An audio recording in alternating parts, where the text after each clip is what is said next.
Di sini kali ini dalam slide ini Lause nak kongsikan 3 jenis tata bahasa untuk rujukan kamu ketika kamu bertutur satu ayat yang lengkap. Okey, mula-mula sekali kita pernah belajar tentang zai nali, iaitu di mana.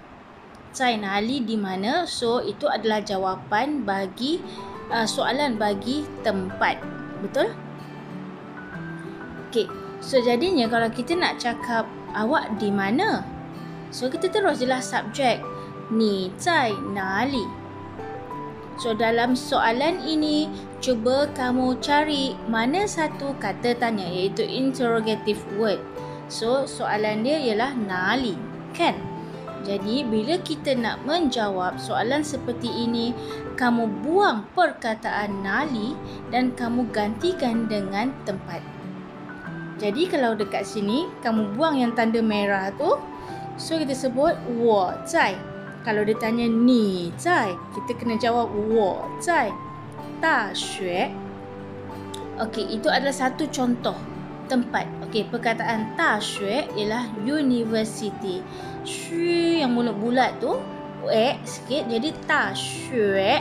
So sebut da xue ialah university. Okey, kita lihat contoh. Contoh, saya di university. 我在大学. Ayah di pejabat, ayah di syarikat lah. 我的爸爸在公司. Nampak tu? Kamu punya struktur ayat ialah subjek, lepas tu terus sebut nama tempat. Dan Lause ingatkan kamu, bila sebut nama tempat, jangan tertinggal perkataan zai, iaitu kata sendi di. 我的爸爸在公司. Lepas tu mak saya dekat dapur. 我的妈妈在厨房. Lepas tu abang saya dekat KL. 我的哥哥在吉隆坡. Itu adalah contoh bagi subjek plus place. Okey, yang ni clear Mimpai mah. Tata bahasa yang kedua pula ialah apabila terdapat kata kerja dekat situ. So macam mana? Bila ada kata kerja dan ada tempat, so inilah struktur ayat dia. Subjek, place, lepas tu verb. Okey, kita lihat dekat sini. Awak makan di mana? Kalau dalam bahasa Melayu kita, awak makan di mana? Kau makan kat mana nanti? Sekan bahasa Melayu kita. Tapi ingat, struktur ayat dalam bahasa Mandarin, subjek, place, verb.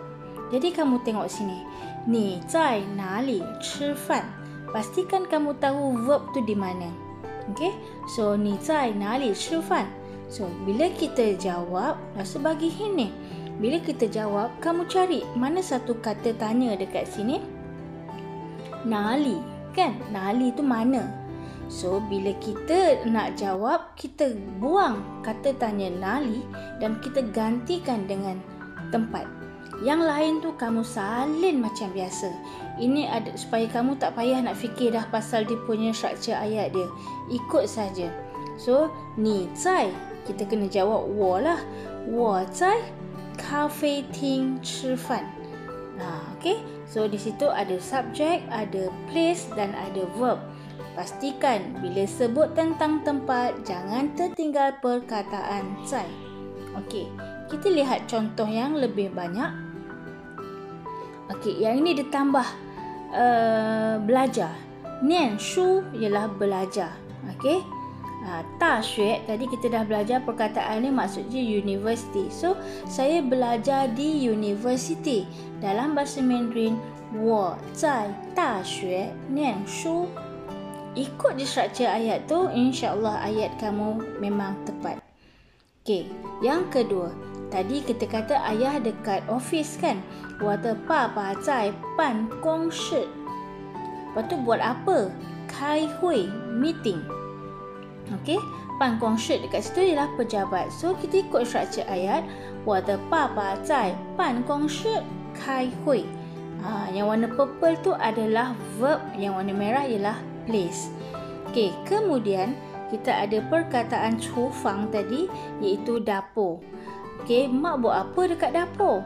我的妈妈在厨房做饭.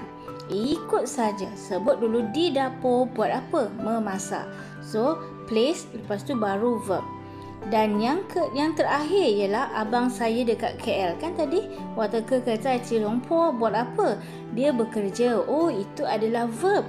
So, kamu tambah saja selepas tempat. Jadi, 我的哥哥在吉隆坡工作. Okey, boleh dapat Itu adalah tata bahasa yang kedua. Seterusnya, Lausu buat satu lagi kesimpulan. Apabila kamu bertemu perkataan masa pula dekat situ, yang warna hijau tu. Betul tak? Tadi cuma subjek, place dengan verb. Sekarang ada masa pula. Macam mana? Kamu ikut struktur ayat ni. Sama ada subjek plus time plus place lepas tu verb, ataupun sebaliknya. Time plus subjek. Itu tak ada masalah. Cuma pastikan kamu sebut itu semua dulu, baru akhirnya adalah verb. Okey, kita lihat contoh. Tadi dia kata awak nak makan kat mana kan? 你在哪里吃饭? Betul tak? So dia pun cakap 我在咖啡厅吃饭. Sekarang ni dia tambah satu lagi, iaitu masa. Tengah hari ini. Kamu kena ingat perkataan tengah hari ini macam mana? Okey, kena sebut skop yang luas dulu. Makna hari ini, tengah hari. So, jadilah 你今天中午在哪里吃饭? Bila dia tanya ni, kita jawab 我. Lepas tu ikut saja struktur ayat dia tu. 我今天中午在咖啡厅吃饭. Kalau kamu ikut susunan ini, insya-Allah ayat kamu itu adalah betul. Tak payah risau-risau lagi. Ikut saja. Okey? So, bagi yang tak ingat macam mana nak susun pasal masa tu pula, kamu boleh rujuk rakaman Lausu yang sebelum-sebelum ini tentang susunan masa. Okey. Yang kedua, yang ni dia nak mungkin Lausu tukar kepada time plus subject pula. Maknanya dua-dua tak salah. Cuma place dengan verb tu kena ikut susunan. Contoh dia macam pukul 10 pagi besok, awak belajar dekat mana? Awak hadir kelas kat mana? Okey, attending class. 上课 ialah attend class, hadir kelas. So, dalam hal ini dia sebut masa dulu. So, 明天早上10点你在哪里上课? Esok pukul 10 pagi. Tengok cara dia susun masa tu. Yang besar dulu iaitu esok, lepas tu pagi, lepas tu pukul 10. Kena ikut susunan macam tu. Jadi, lepas tu dia pun jawab, 明天早上10点我在 B01 号教室上课. So, B01 号tu ialah nombor. Makna classroom nombor B01. Okay, kita lihat contoh untuk tata bahasa yang ketiga. Ini kamu lihat contoh. Contoh dia macam semalam mereka ulang kaji pelajaran di rumah saya. Bahasa Melayu ni panjang kan? Semalam mereka ulang kaji pelajaran di rumah saya. Uish, macam mana nak susun So, ingat struktur ayat subject plus time. So, subject ialah 他们. Semalam apa? 昨天, kan? Semalam 昨天. Lepas tu buat apa? Ulang kaji pelajaran, 复习功课.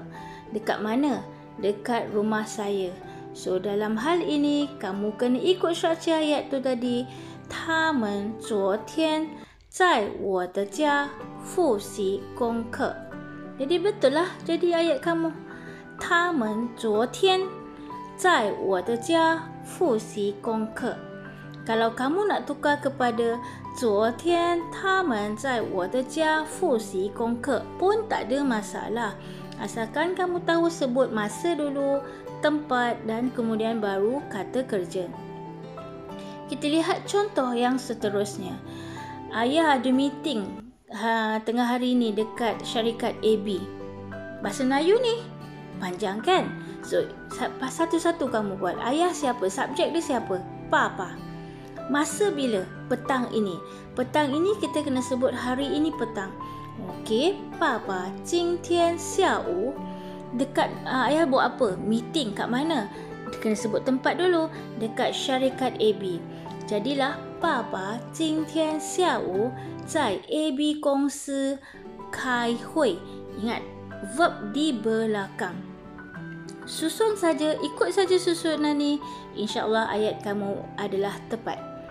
Okey, kemudian sekarang, perkataan sekarang ialah 现在. Sekarang tu pun masa kan? Jadi kita nak cakap sekarang ni mak tengah memasak dekat dapur. Sekarang ni mak sedang memasak, mak memasak dekat dapur. Ikut struktur ayat, subjek dia mama, masa ialah 现在. Kena sebut tempat dulu, 在厨房, barulah verb 做饭. So ayat dia ialah 妈妈现在在厨房做饭. Dah sudah sebut, sama ada 现在 mama pun boleh, mama 现在 pun boleh, tak ada masalah. Tapi sebut tempat dulu dan diikuti dengan kata kerja. Dan akhir sekali contohnya macam, sekarang ni saya tunggu awak dekat library lah. Sekarang saya tunggu awak dekat library. Sekarang 我现在在图书馆等你. Perbuatan 等 tu ialah menunggu. Jadi 我现在在图书馆等你. Okey, boleh? Mimpai mah? Okey, jadi banyak dah kata kerja yang kamu pernah belajar dan kata tempat yang kamu pernah belajar. Misal kata hospital, 医院. Lagi apa lagi? Apa lagi? Keting, ruang tamu dan macam-macam. Kamu boleh revise dekat situ dan kamu cuba buat ayat sendiri. Pastikan ada subjek, ada masa, ada tempat dan ada kata kerja. Cuba susun ikut susunan yang telah Lausu bagi tadi. Okey, selamat mencuba. 再见.